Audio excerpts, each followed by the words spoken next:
In digital Marathi, जनतेच्या हक्काचं व्यासपीठ।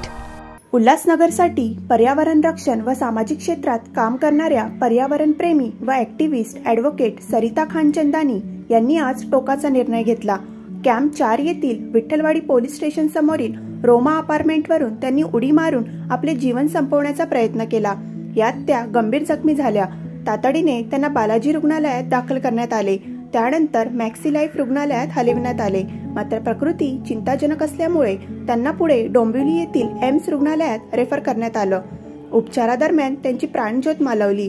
या धक्कादायक घटनेमुळे संपूर्ण उल्हासनगर शहरात हळहळ व्यक्त होत आहे। ॲडव्होकेट सरिता खानचंदानी या हिराली फाउंडेशनच्या NGOच्या संस्थापक होत्या।